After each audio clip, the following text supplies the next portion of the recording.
좋으신 우리 하나님 아버지께서 저와 여러분에게 주시는 생명의 말씀은 열왕기하 10장 우리 18절로 36절까지입니다. 이미 목장 성경 교사 공부에서 다 하신 줄로 믿고 우리 26절부터 31절까지 우리 합독하겠습니다.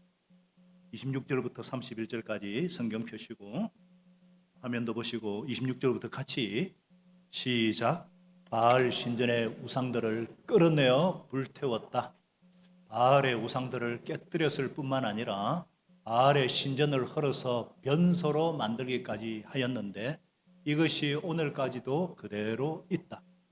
이렇게 하여 예후는 바알 종교를 이스라엘로부터 쓸어내었다. 그러나 예후는 베델과 단에 세운 금송아지를 섬겨 이스라엘로 하여금 죄를 짓게 한 느바시 아들 여로보암의 죄로부터 완전히 돌아서지는 못하였다. 주님께서 예후에게 말씀하셨다.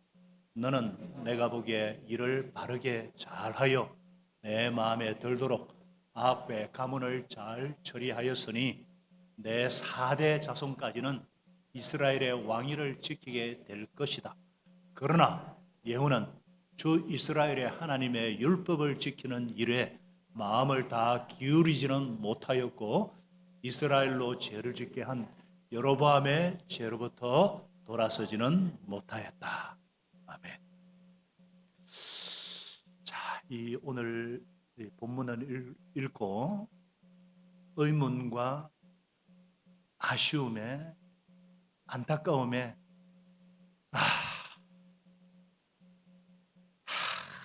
막 탄식이 나오는 분이 계실지 모르겠어요. 우리 지난주에도 살펴봤잖아요. 왜 거침없이 돌진하던 예후가 그 예후의 병거가 이 금송아지 앞에서 멈췄었을까?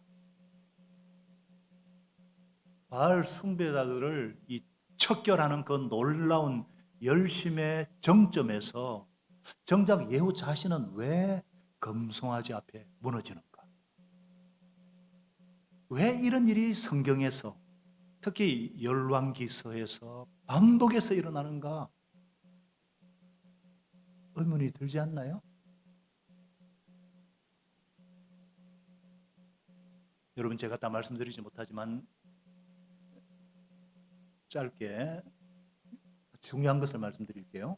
성경은 이 점진적 계시의 성격을 갖고 있어요. 하나님은 자신을 계시하는 만큼 우리에게 보여주신다 그랬잖아요.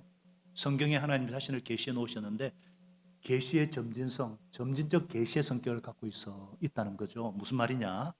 구약은 오실 그리스도, 영원한 왕을 향하고 있습니다. 그 날이 오면, 그때가 오면 항상 그래요. 신약은 바로 약속된 그분이 오셨고 십자가에서 죽으심으로 구원을 완성하셨고 부활하셔서 살아계신 그리스도, 영원히 우리를 의와 평화로 통치하실 왕,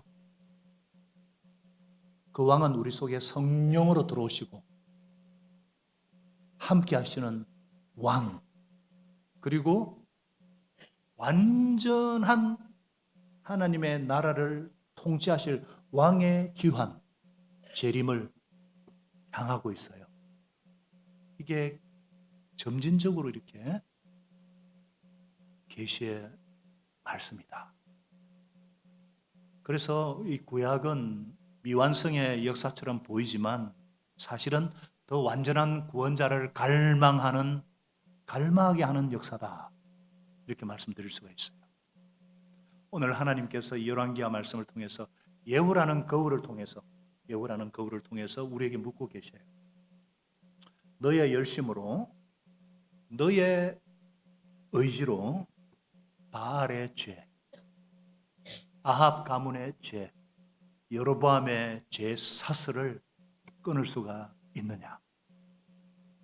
답은 아니요.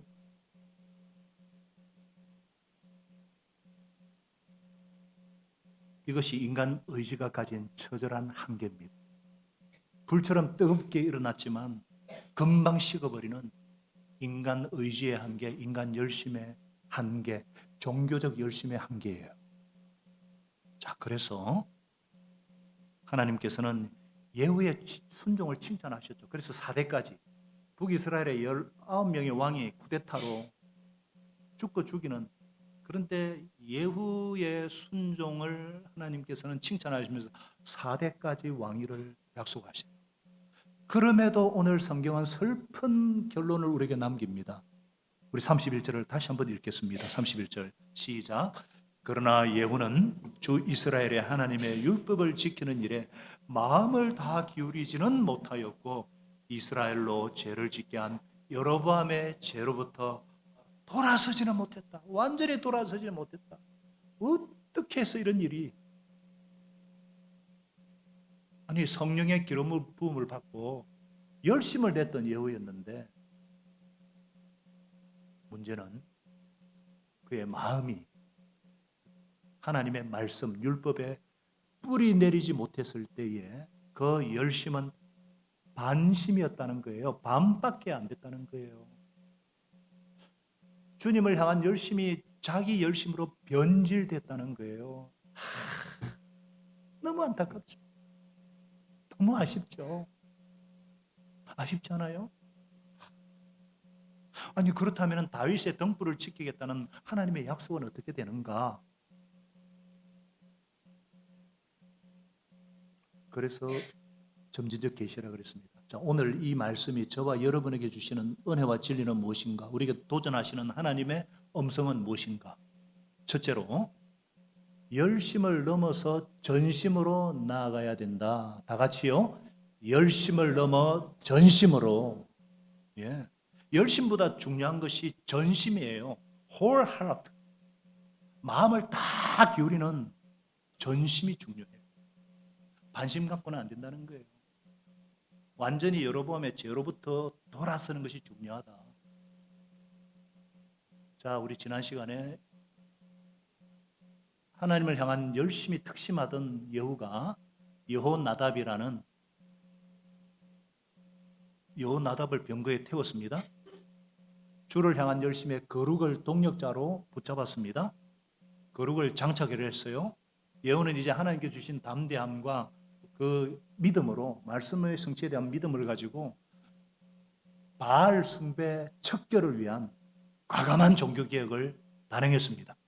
자, 예후가 바알 숭배자들을 안심시키기 위해 사용한 계책이 무엇인가? 18절입니다.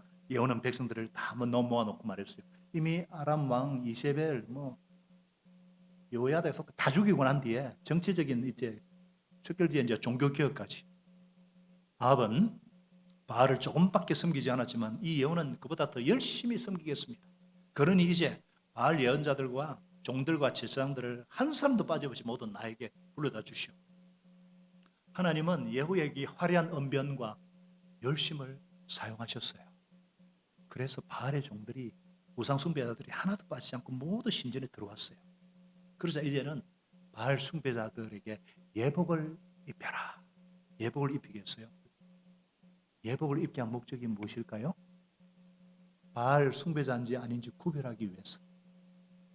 혹여라도 이 바알 신전에 모인 자 중에 예후와 요답이 그랬죠.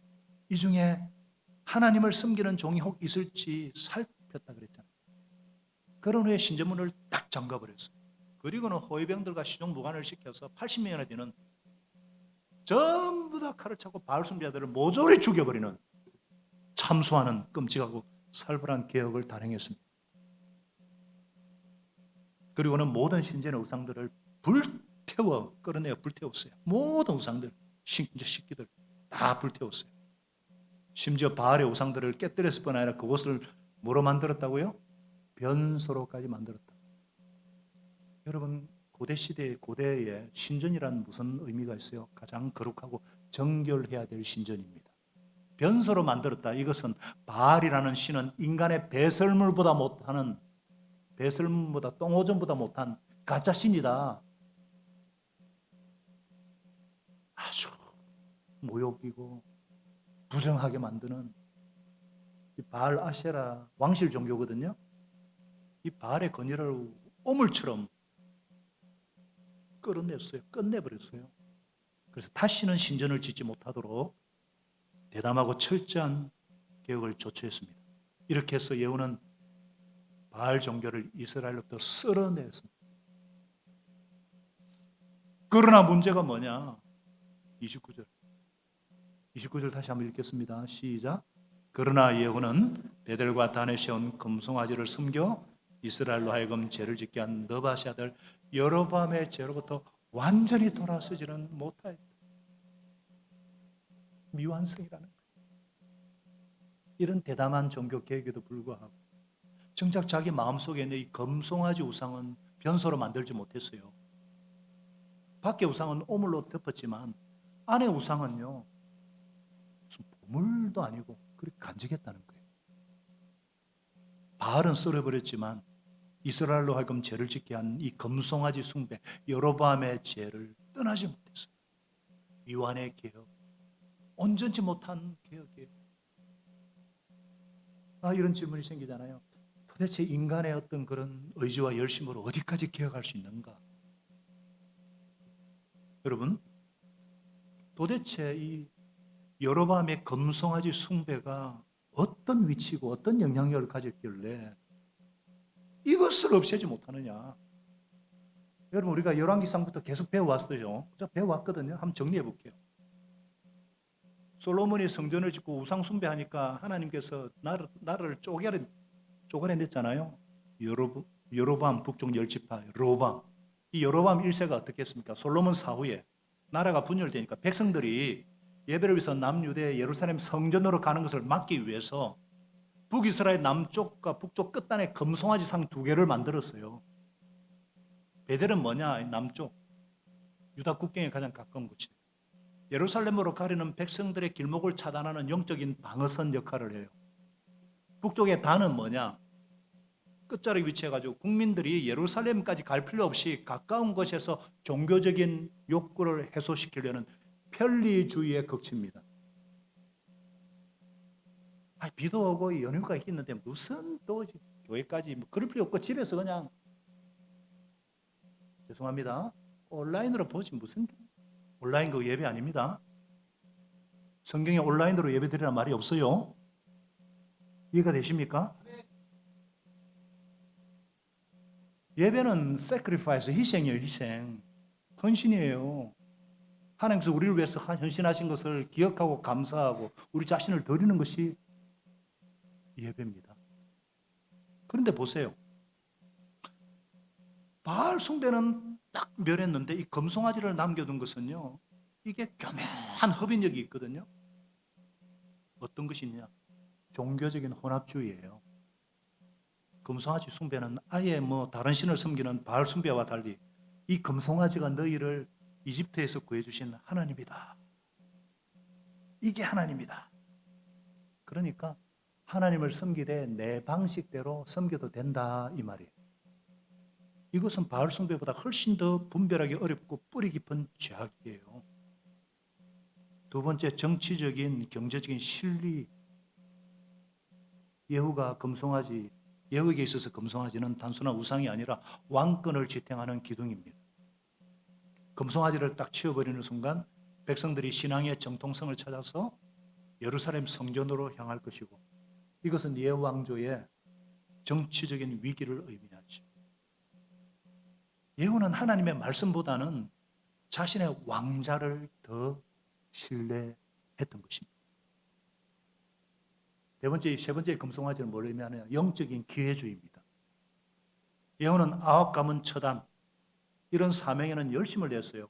그런데 자신의 기득권을 침해하는 지점 금송아지에 딱 이르자 멈췄어요. 이것이 바로 부분적인 순종, 기회주의적 열심이라는 함정이에요. 하나님을 도구로 삼아서 내 목적을 이루려고 했던 이 여로보암의 악성 종량이 예후에게까지 그대로 흘러간 거예요. 바알 신당은 허물었는데 자기 왕자를 지켜줄 것 같은 금송아지는 차마 허물지 못하고 타협을 했던 겁니다. 이게 지금 예후만의 문제인가요? 우리는 어때요? 우리에게도 베델과 단의 금송아지가 있잖아요. 하나님을 믿는다면서도 내 경제적인 어떤 이익과 직결된 문제에 밖에서는 적당하게 타협하는 생활의 우상들이 있잖아요. 그리고 내 방식대로 신앙생활 하려는 그 고집, 전통, 신앙의 이름으로 포장된 요것은 건드리지 마. 내가 하나님 열심히 섬기겠지만 이거 건드리지 마세요. 우리 가족 건드리지 마. 내 직장 건드리지 마세요. 내 자존심 건드리지 마세요. 여러분,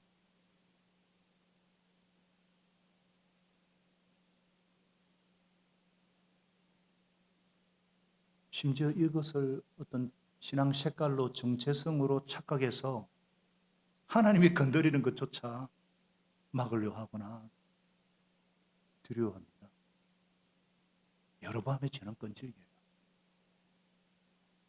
인간의 의지와 열심으로 이 계략을, 이 흡인력을 이길 수 있을까요? 눈에 드러나는 아합의 길은 딱 잘라냈습니다. 그러나 자기 유익과 직결된 이 여로보암의 길은 남겨두었어요. 여러분, 우리 안에도 이런 예후적인 요소가 있지 않아요? 세상 사람들이 다 알고 사람들이 보는 죄는 끊어내면서도 내 생존과 이익과 직결된 이런 금송아지는 신앙이라는 이름으로 합리화하고 남겨두지는 않습니까? 이게 바로 하나님과 세상을 동시에 사랑하려는 두 마음이고 나누어진 마음이고 반심의 비극이에요. 기름 부음 받고 열심을 냈던 예후였지만 그 마음이 온전히 말씀과 율법의 뿌리 내리지 못했기 때문에 그의 열심은 결국 자기 열심으로 변질되었습니다. 바알 신당을 흠은 데까지는 순종했지만 금송아지까지 없어야 돼. 이 정도면 충분한데 뭘 더 됐어. 사랑하는 여러분, 하나님을 정말 사랑하는 미래로 가족 여러분,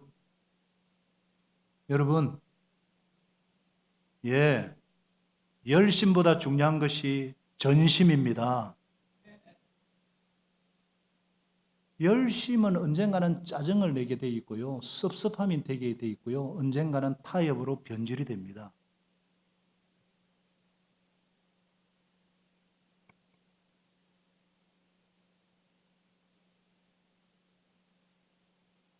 그게 성령님이 주시는 열심이면 좋아요. 근데 대부분의 사람들이 자기 열심. 그래서 오늘 하나님께서 우리에게 주시는 정말 진리의 음성이 무엇이냐? 열심을 넘어서 성령의 통치를 받는 삶으로 나아가라는 거예요. 다 같이 성령의 통치를 받는 삶으로. 이게 너무너무 중요한 거예요. 이게 무슨 말이냐? 하나님의 영인 성령의 충만으로 인한 성령의 통치를 받는 삶으로 이어지지 않으면 안 된다는 거예요. 달리 말하면 하나님의 영인 성령께서 하시면 다 된다는 것입니다. 할렐루야. 할 수 있다는 것입니다. 할렐루야. 그렇잖아요. 어찌 보면 바알은 명백한 이게 이방신이고 그죠? 외세 종교예요. 그로 주님을 향한 열심으로 이 외부의 적인 바알을 치는 거 가능할 수 있어요. 쉬울 수 있어요. 예후뿐만 아니라 요나답 같은 이 거룩한 경건주의자들 편에서 볼 때 이 바알은 반드시 제거돼야 될 원수였거든요. 그런데 바알의 목을 치는데 앞장섰던 요나답이 왜 금송아지 앞에서는 잠잠했을까? 이거 우리 의문 아니에요? 여러분 그런 질문 했어요? 안 했어요? 그런 질문 하셔야죠. 왜 그룹 레갑 자손의 아들인 요나답이 왜 금송아지 앞에서는 여호와한테 무슨 말을 못했을까? 그러면 안 돼! 딱 그렇게 하지요. 남편이 막 이러면 아내가 그러면 안 돼 이래야지. 부모들이 하면 자녀들이 제가 우리 아들 앞에서는 꼼짝 못해요. 아내 앞에서는. 왜냐하면 여러분은 저를 잘 모르지만 잘 알 거 아니에요. 똑같습니다. 왜 바알의 목을 치는데 앞장서던 요나답이 금송아지 앞에 잡혔을까? 그것은 바로 이 죄가 너무너무 익숙하고 종교적이었기 때문이에요. 무슨 말이냐? 바알이 세상이라면 금송아지는 변질된 신앙입니다. 이미 제가 언급했듯이 이 금송아지는요, 이집트 노예 시절부터 이스라엘 백성들의 무의식 속에 박혀 있던 눈에 보이는 신에 대한 집착이에요.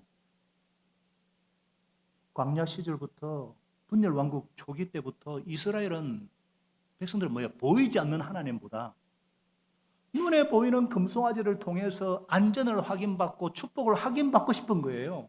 그래서 여로보암이 야, 너희를 이집트에서 구원해 주신 신이 여기에 있다. 그러니까 전부 다 거기에 홀려가지고 금송아지를 주 하나님으로 시각화한 매개체로 여긴 거예요. 하나님 보여요, 안 보여요? 하나님 보이는 그 순간 그 우상입니다. 하나님 어디에 갇히는 분이 아니잖아요.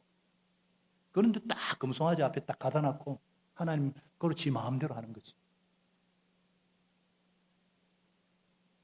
이게 오랜 신앙의 전통처럼 되어 왔어요.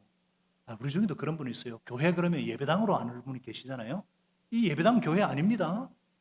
교회가 뭐예요? 예수님을 유일하신 나의 구주여 주님으로 영접하고 신앙 고백한 자들의 모임이 교회예요.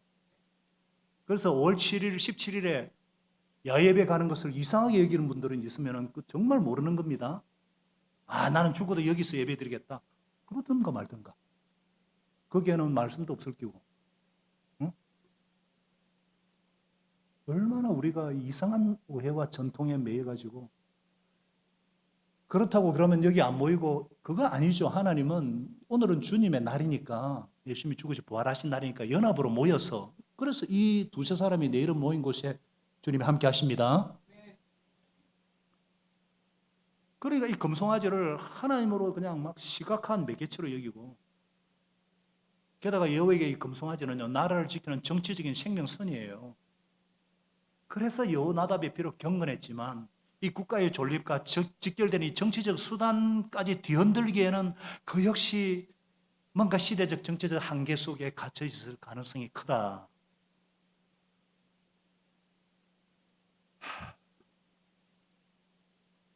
저도 목회자는 요즘 이상한 목사들 많잖아요. 그렇습니다. 예후와 여호나답의 만남은 바알 척결이라는 공통의 목적 아래서는 뜨거웠는데 각자 내면에 숨어있는 이런 금송아지 신리와 전통까지 없애는 데는 나가지 못했다. 외부의 적은 치기 쉽지만 내 안에 익숙한 이 죄 치는 것은 이렇게도 어려워요.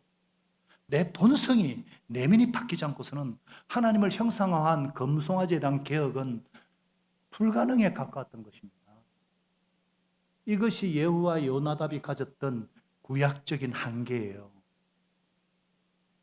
그래서 이 구약 시대에는 기름 부음이 막 임했던 분들이 있죠. 왕이나 예언자가 왔다 떠나기도 해요.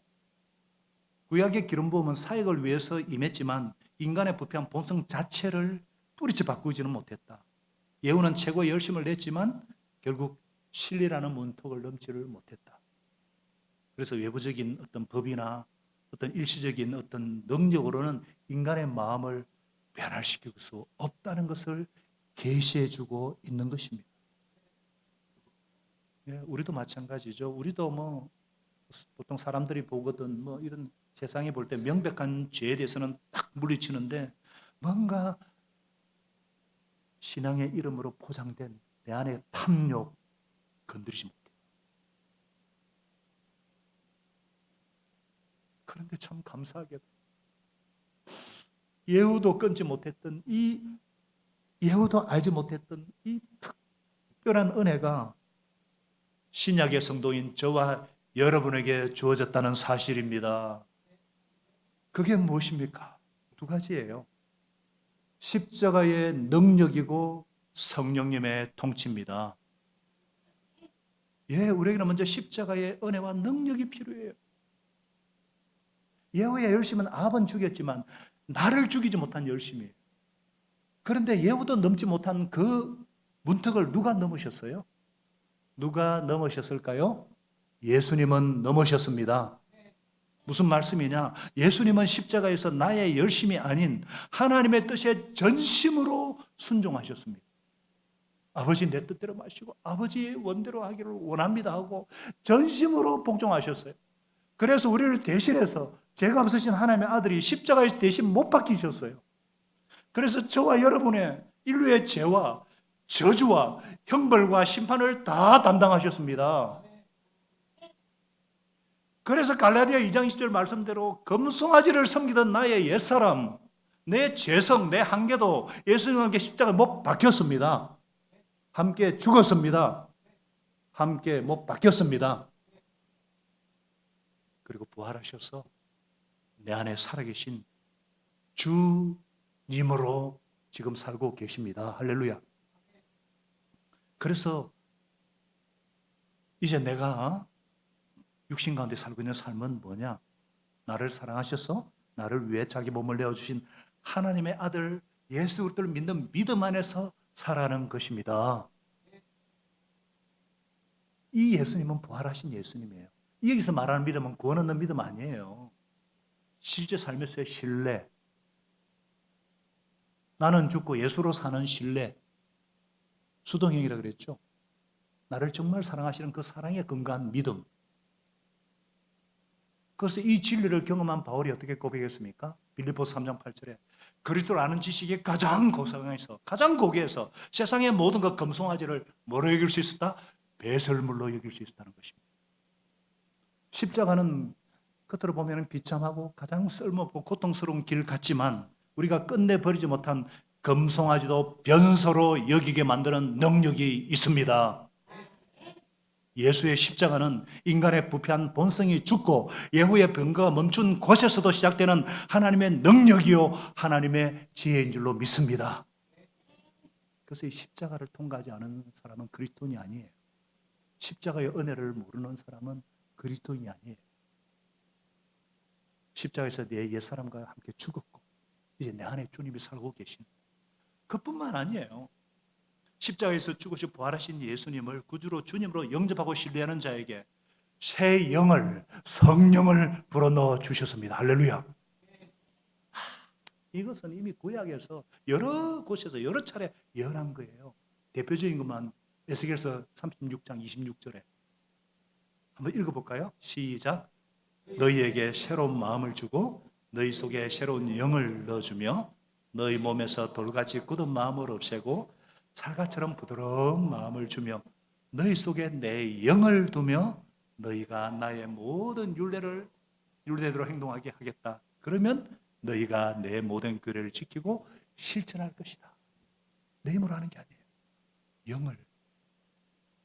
이거는 신약 시대에 임할 하나님의 영인 성령에 대해서 에스겔뿐만 아니라 예레미야, 생명상 공부하분들 아시죠? 예레미야 33절 그리고 요엘서 2장에 사도행전 2장이 베드로가 성령 충만해가지고 요엘서에 예언된 것이 이루어졌다 그랬잖아요.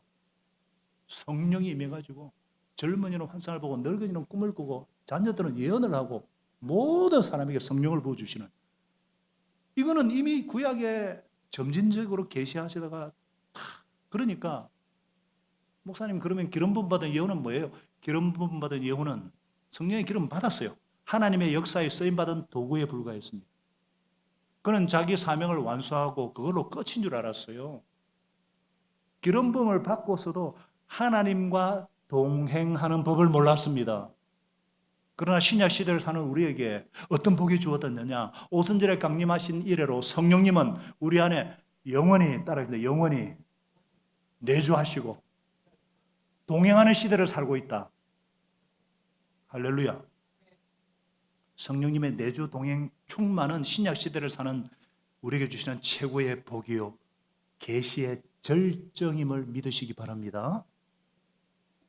영원히 내 안에 살아계신 주님, 하나님의 영인 성령님을 신뢰하고 그 성령의 통치를 받을 때에 우리는 예후가 가지지 못했고 예후가 누리지 못하는 영원한 복을 누리게 되는 것입니다. 예, 신약의 성도는요 예수님께서 약속하신 대로 요한복음 14장 그죠? 16절에 또 다른 보혜사 성령께서 영원히 우리 안에 우리와 함께 계시고, 아멘. 함께 계시는 성령님을 파라클레토스로 그래요. 함께 파라 with. 그리고 14장 17절 하반절에 그랬잖아요. 영원히 우리 안에 내주하신다. indwelling. 내재하시는 그리스도. 자, 따라하겠습니다. 내재하시는 그리스도. 그죠? 내 모든 삶을 주관하신다. 확신의 삶 주제잖아요. 그러니까 내 안에 계시는 성령님이 하시는 가장 신비롭고 가장 본질적인 일이 뭐냐? 우리의 존재 자체를 변화시켜 주시는 거예요. 성령 하나님이 내 안에 계셔서 예수님의 성품을 닮아가도록 우리를 하나님의 성전 삼으시고 우리의 성품을 변화시켜 주시고 영원히 우리 안에 주인으로 왕으로 사십니다. 살고 계십니다. 내 곁에 계시는 성령님, 파라의 성령님은 우리와 나란히 걸으시면서 위로가 필요할 때 위로해 주시고, 그래서 위로자 성령님, 도움이 필요할 때 도와주시고, 상담이 필요할 때 상담해 주시고, 변호가 필요할 때 변호해 주시고, 영원히 나와 동행하십니다. 성령님은 단순한 동력이 아니라 우리 안에서 인격적으로 동행하시고 우리를 새롭게 하시는 우리의 통치자요 하나님이십니다. 우리 위에서 부어주시는 성령님, 에피의 성령님은 능력과 은사를 통해 교회를 세우고 세상을 변화시키는 힘을 공급해 주십니다. 권능을 부어 주십니다. 그래서 빌립보서 2장 13절은 말씀합니다. 다 같이요, 시작.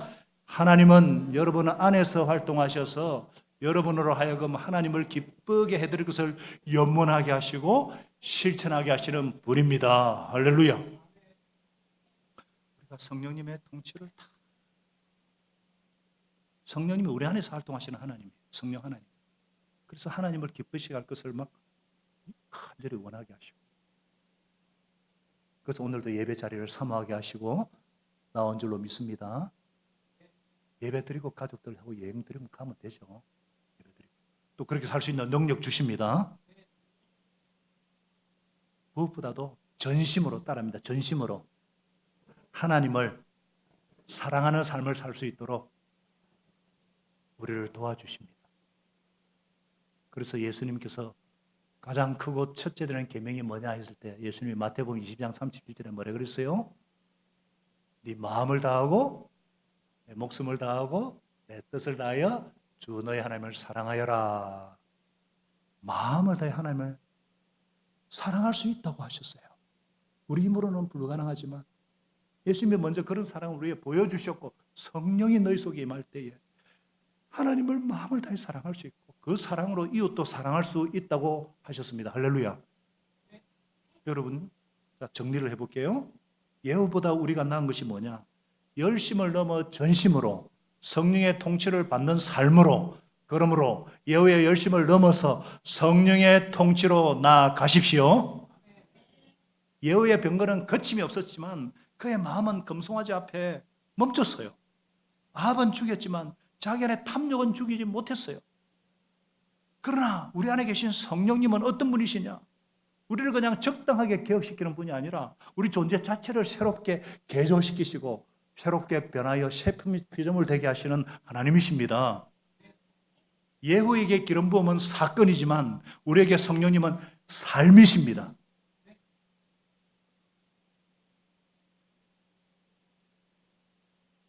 예후의 병거는 사마리아에서 딱 멈췄지만 성령의 병거는 우리를 천국 문까지 데려가십니다.